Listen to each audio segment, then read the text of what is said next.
ठरलं तर मग प्रेक्षकांनो, मालिकेचा कसला जबरदस्त ट्रॅक आता समोर आलेला आहे. आतापर्यंत आपण पाहतोय की इकडे सायलीला ती चेन सापडलेली आहे, ज्या चेनमुळे मात्र आता तिला समजलंय की हा गुंड कोणीतरी वेगळाच आहे. म्हणजे आता ही चोरीची चेन असू शकते किंवा अजून काहीतरी असू शकते. आणि त्यानंतर खऱ्या अर्थाने मात्र आता त्या गुंडाचा शोध सुरू झाल्यावरती अस्मिता आता मात्र सारखं सारखं बोलत आहे की मी कुठेतरी पाहिलंय, मी कुठेतरी याला आता पाहिलेलं आहे. आणि त्याच वेळेला आपल्या लक्षात आलेलं आहे की आता अस्मिताच्या नजरेतून राकेश सुटणार नाहीये. आणि त्यानंतर राकेशचं असं काही रूप आता समोर आलंय की त्यानंतर मात्र आता स्वतः सगळ्यांच्या समोर आता राकेशचं खरं रूप आणते. कारण इथे घरात सुद्धा राकेशने असं काहीतरी कांड केले की सुमन आणि प्रतिमा यांना आता राकेशचा खरा चेहरा समोर आलाय. हा नागराजचा माणूस आहे हे सुद्धा समोर आलेलं आहे. नक्की काय घडलंय, कसं घडलंय, सविस्तरपणे पाहू. आता इकडे प्रियाने सांगितल्यावरती आपल्या प्रेग्नन्सीच्या न्यूजचं सायली खूपच चिडलेली आहे. आणि त्यावेळेला मात्र आता सायली इकडे सांगायला लागते की खोटारडे, खोटं बोलू नकोस. यावरती ती म्हणते मी खोटं नाही बोलत आहे. अर्जुनला विचार, अर्जुनने तुझ्यापासून हे सत्य का बरं लपवून ठेवलेलं आहे. असं म्हटल्यावरती मात्र आता सायली सांगते तुझ्या बोलण्यावरून मी ह्याला जाब विचार, त्याला जाब विचार हा प्रकार करायला अजिबात येणार नाहीये. पण एक गोष्ट लक्षात ठेव, काहीही झालं ना तरी सुद्धा तू किती खोटारडी मुलगी आहेस हे मला चांगलंच माहिती आहे. आणि त्यावरती मात्र आता इकडे वकील आलेले आहेत आणि ते म्हणतात हे मेडिकल सर्टिफिकेट म्हणजे ह्या खरंच प्रेग्नेंट आहेत. जेलमध्ये असताना यांचं आता हे केलेलं आहे, त्यांची आता टेस्ट केलेली आहे आणि ती टेस्ट पॉझिटिव्ह आलेली आहे. आणि त्या या सगळ्यामध्ये खरंच पॉझिटिव्ह आहेत. असं म्हटल्यावर ती प्रिया म्हणते सायली आत्ता तरी तुला विश्वास बसला ना की म्हणजे मी प्रेग्नेंट आहे. सायली म्हणते तू प्रेग्नेंट अस नाहीतर नस, आम्हाला काही फरक पडत नाहीये. मुळातच आता इकडे तुझ्या बाळाला आम्ही या घरातलं मानतच नाहीये. आणि या बाळाच्या याच्याने तू जर का या घरात येण्याची स्वप्न बघशील ना प्रिया, तर मात्र तुला थारा नाहीये. असं म्हणत मात्र आता इकडे सायलीने प्रियाला हक्कलपट्टी केलेली आहे. प्रिया तर निघून गेलेली आहे. आणि त्यानंतर मात्र आता सायली सांगते अर्जुन सर तुम्ही का नाही बरं मला हे सगळं सांगितलं. आणि त्यावरती अर्जुन आता सांगायला लागतो हा सगळा निर्णय जो काही होता ना तो आता अश्विनचा निर्णय होता आणि त्यामध्ये मी फारसं काही बोलू शकत नाहीये, माहिती आहे ना तुला. असं म्हटल्यावरती मात्र आता हे सगळं झाल्यावरती इकडे सायली सांगायला लागते ठीक आहे, पण आता अश्विन भाऊजी तुम्ही या सगळ्यामध्ये विचार करा. जर का तुम्हाला बाळाची कस्टडी हवी असेल तर या सगळ्यामध्ये तुम्ही तुम्ही मात्र इकडे एक काम करायचं आहे. आणि ते म्हणजे या सगळ्यामध्ये तुम्ही आता डिलिव्हरी नंतर बाळाची कस्टडी क्लेम करू शकता ना. अर्जुन म्हणतो हो, मी सुद्धा त्याला तेच सांगण्याचा प्रयत्न करत होतो. काही झालं तरी बाळ तुझं असेल तर ते तुला घेतलंच पाहिजे ताब्यात. यावरती कल्पना सांगते अश्विन अश्विन निर्णय तुझा आहे. इकडे तो अर्जुनने ज्या वेळेला मात्र आता इकडे नागराजवरती घणाघाती आरोप केलेला आहे आणि त्यावेळेला नागराज मात्र घाबरलेला आहे. नागराजला मुळातच कळत नाहीये की आपण या सगळ्यामध्ये मात्र आता नक्की काय हे करतोय. म्हणजे मुळातच आता इकडे नागराज विचार करतोय की ह्याला कसं काय समजलं की मी मधुभाऊंना मारलंय. आणि यावरती तो म्हणतो काय रे तुझ्याकडे काय काय हे तरी काय आहे, तुझ्याकडे पुरावा तरी काय आहे. आणि त्यावरती अर्जुन म्हणतो पुरावा, माझ्याकडे काय पुरावा आहे, कसा पुरावा आहे, हे सगळं सगळं आता मी तुला दाखवेन. त्यासाठी तुला आता कोणत्याही प्रकारे काही करायची गरज नाहीये. मी या सगळ्यामध्ये तुला सगळा पुरावा देतो. आणि त्यानंतर तो सांगायला लागतो कसा काय पुरावा देशील तू. आणि त्यावेळेला मात्र आता इकडे अर्जुन निघून गेल्यावरती नागराज विचार करायला लागतो की नाही अर्जुनला नक्कीच काहीतरी समजलेलं आहे. आणि हे मात्र आता काहीही झालं तरी सुद्धा आपल्याला म्हणजे राकेशला सांगायला पाहिजे की जरा सावध राहा. कारण आता अर्जुनला माझ्यावरती मधुभाऊंना मारल्याचा डाऊट आलाय आणि आत्ता मधुभाऊंवरती पुन्हा एकदा हल्ला झालाय. आणि त्यामुळे अर्जुनला या सगळ्यामध्ये 100% डाऊट तर येऊच शकतो ना. असं म्हणत मात्र आता इकडे नागराज लगेचच फोन लावतोय, तो म्हणजे राकेशला. आणि राकेशला बोलवून घेतल्यावरती नागराज त्याला सांगतोय हे बघ अर्जुन इकडे आला, तो माझ्याकडे आला होता, त्याला मधुभाऊंच्या या प्रकरणामध्ये माझ्यावरती डाऊट आलेला आहे. म्हणून मला असं वाटतंय की तू या सगळ्या प्रकरणामध्ये जरा सावध राहा. कारण आता माझ्यावरती जर डाऊट आलाय आणि मधुभाऊंवरती पुन्हा एकदा हल्ला झालाय तर मला असं वाटतं की त्याला त्याला या सगळ्यामध्ये तुझ्यावरती संशय यायला कमी करणार नाहीये तो, असं म्हटल्यावरती मात्र आता तो सांगायला लागतो, काल खरं तर मी या सगळ्यामध्ये त्याला आता म्हणजे मी खरं तर सायलीवरती हल्ला केला होता, पण तो माझा हल्ला आता फुकट गेला. पण या सगळ्यामध्ये माझी जी काही चेन आहे ना, ही चेन मात्र सायलीने काढून घेतले, म्हणजे तिच्या हातात ती चेन लागले. यावरती मात्र आता नागराज म्हणतो, हे बघ, तुला एक काम करायला लागणार आहे.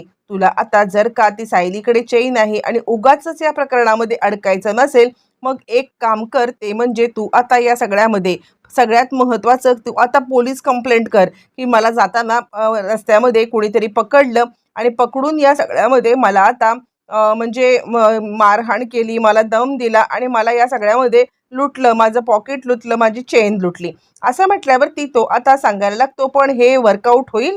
यावरती तो सांगायला लागतो, हे केलंच तरच वर्कआउट होईल, नाहीतर नाहीतर आता तू चांगलाच अडकशील. झालं मग इकडे आता लगेचच असतो तो म्हणजे राकेश पोलीस कंप्लेंट देतो आणि तिथून राकेश इकडे आता रविराज आलेले आहेत आणि रविराजांना कळलंय की सायलीवरती रात्री गुंडांनी हल्ला केलेला आहे.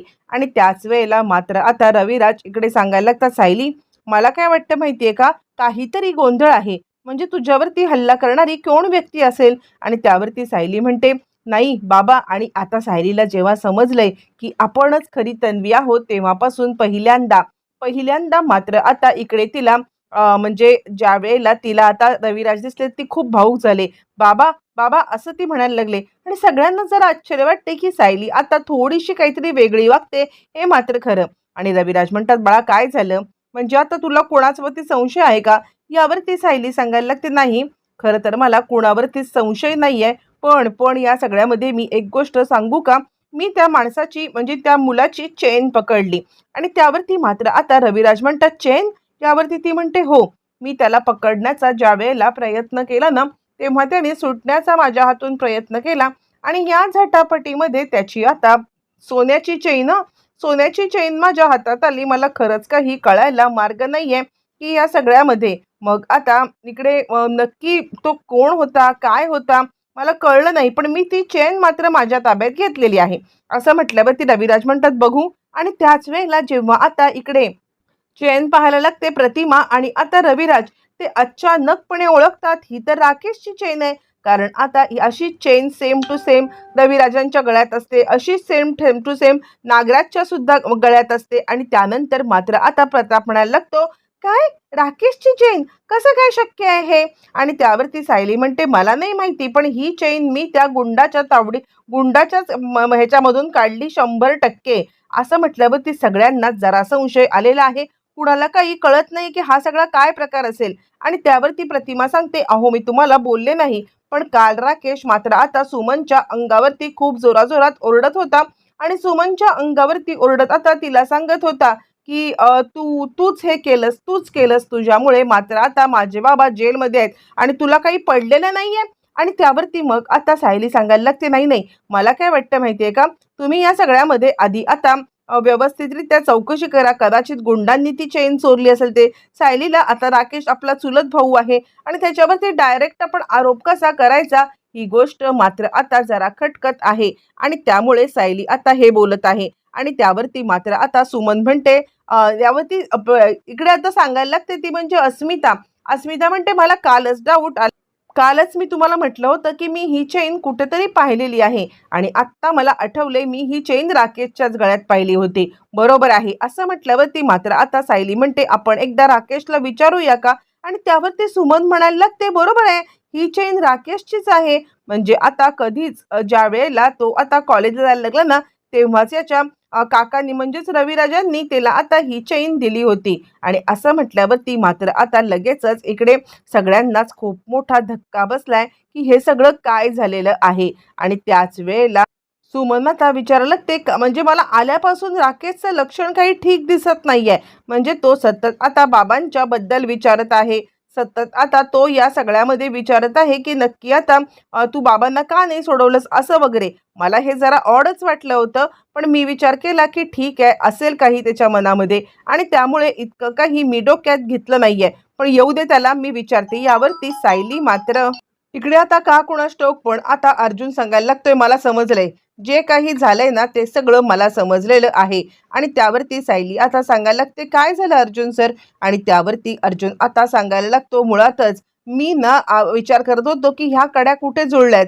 100% नागराज काकांनी त्याचे आता कान भरलेले आहेत आणि नागराज काकांनी त्याचे आता कान भरून त्याला आता आपल्या विरुद्ध भडकवले आणि म्हणूनच कदाचित तो सायलीवरती हल्ला करायला आला असू शकतो का, असं म्हटल्यावरती मात्र आता सगळेजण घाबरलेत. आणि त्यानंतर ते काही नाहीये राकेशला जाब विचारायचा. सायली मात्र सगळ्यांना सांगण्याचा प्रयत्न करते, नाही असं राकेश नाही करणार, तुम्ही उगाचच राकेशला या सगळ्यामध्ये असं काही विचारू नका, तो दुखावला जाईल. आणि असं म्हटल्यावरती मात्र आता इकडे कुणीच ऐकायला तयार नाही. तितकात राकेश आणि राकेश आल्यावरती मात्र आता इकडे लगेचच सुमन त्याची कॉलर पकडते आणि सुमन कॉलर पकडून त्याला आता सांगायला लागते, काय चाललंय तुझं? म्हणजे आता तू सायलीला मारण्यासाठी गेला होतास? यावरती आता राकेश घाबरलाय आणि ततपप करायला लागलेला आहे. आणि त्याच वेळेला मात्र आता इकडे सुमन सांगायला लागते, का का तू सायलीला मात्र आता मारायला निघालास? अरे असं काय करतोयस तू? यावरती ती सांगायला लागतो नाही नाही असं का बोलताय तुम्ही?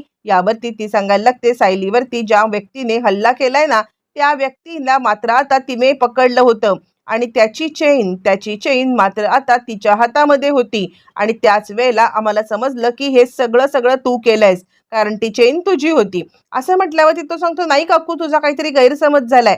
अगं खरं सांगतोय मी आता काहीच केलेलं नाहीये. म्हणजे तुला माहितीये का, मी पोलीस कंप्लेंट पण नोंदवली त्या आता चेनची. असं म्हटल्यावरती ती म्हणते, काय?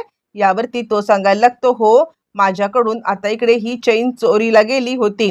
म्हणजे एका गुंडांनी रस्त्यामध्ये मला पकडलं आणि ती चेन चोरली. यावरती सुमन म्हणते, खोटं बोलतोयस तू? तू आता लगेच पोलीस कंप्लेंट नोंदवलीस? यावरती तो सांगायला लागतो, हो मी पोलीस कंप्लेंट नोंदवलेली आहे आणि या सगळ्यामध्ये मी आता खरंच नोंदवले. तुला जर का विश्वास नसेल तर जाऊन पोलीस स्टेशनला विचार. असं म्हटल्यावरती मात्र आता इकडे तोपर्यंत अर्जुनने सगळी चौकशी केले.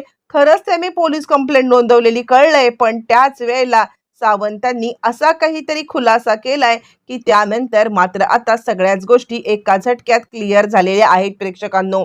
एका झटक्यात सगळ्या गोष्टींचा उलगडा झालाय आणि ते म्हणजे इकडे आता राकेश भेटायला गेला होता स्वतः आता महिपतला आणि महिपतला भेटायला नागराजला भेटायला गेल्यावरती त्यांचं कन्व्हर्सेशन त्यांनी केलेले गोष्टी हे सगळं लक्षात आल्यावरती मात्र आता सायली खूपच चिडलेली आहे.